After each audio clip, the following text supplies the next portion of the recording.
प्राचीन समय में लोग नंगे पैर पैदल चला करते थे क्योंकि जूते का आविष्कार नहीं हुआ था। आइए हम आपको सुनाते हैं कहानी पहला जूता कैसे बना। बहुत समय पहले की बात है। एक चित्रकूट नाम का राजा था। वह बहुत धर्मात्मा था। एक बार उसने पैदल तीर्थ यात्रा जाने की सोची। साथ ही उसने अपने राज्य में घूमकर अपनी प्रजा की समस्याओं को जानने का निर्णय भी लिया। मंत्री महोदय, आप हमारे यात्रा के प्रस्थान की तैयारी करवाइए। हम कल सुबह की पहली किरण के साथ ही निकलेंगे। मंत्री: जी महाराज, जैसा आप चाहें। राजा दूसरी सुबह की पहली किरण के साथ ही देश भ्रमण के लिए अपनी राजधानी से नंगे पैर पैदल निकल पड़ा। उसने कई तीर्थ स्थानों की यात्रा की तथा राज्य के कोने कोने जाकर प्रजा की समस्याओं की जानकारी प्राप्त की। अंत में वह महल लौट आया। नंगे पैर यात्रा करने के कारण राजा के पैरों में छाले पड़ गए थे तथा उसे तीखी पीड़ा का अनुभव हो रहा था। यह सब देखकर दरबार की सभा हैरान हो गई और मंत्री बोला, महाराज, आपके पैरों में तो छाले पड़ गए हैं। आपने ये पैदल यात्रा क्यों की? यदि आप अपना रथ ले जाते तो ऐसा नहीं होता। राजा बोला, नहीं मंत्री जी, हम अगर रथ लेकर तीर्थ करते तो तीर्थ किस बात का, और हमें देश के लोगों की समस्याओं का पता कैसे चलता? अब हमें पता चल गया है कि हमारी प्रजा बहुत बड़ी समस्या से जूझ रही है। हमारे राज्य में सड़कों का हाल बहुत बेकार है। भीषण गर्मी के कारण सड़कें तपने लगती हैं और प्रजा को बहुत तकलीफ होती है।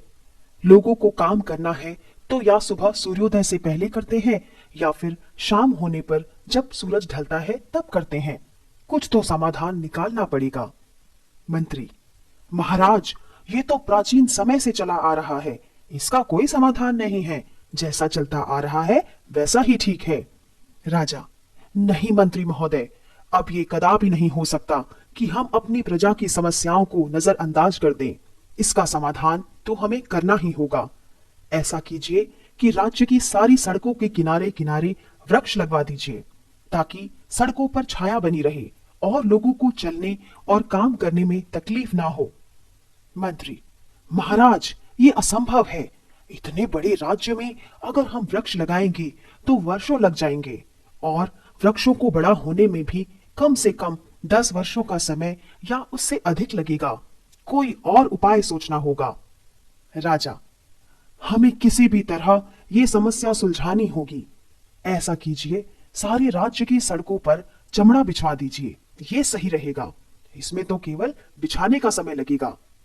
मंत्री: नहीं महाराज, ये सुझाव भी ठीक नहीं है। अगर हम राज्य की सड़कों पर चमड़ा बिछवाएंगे तो उसके लिए हमें बहुत अधिक चमड़े की आवश्यकता होगी, जिससे बहुत पशुओं का वध करना पड़ेगा और राजकोष से बहुत धन खर्च करना पड़ेगा। ये ठीक नहीं है। राजा: तो फिर क्या करें मंत्री जी? आप ही कुछ बताइए, क्योंकि अब हमें इस समस्या को दूर करना ही है।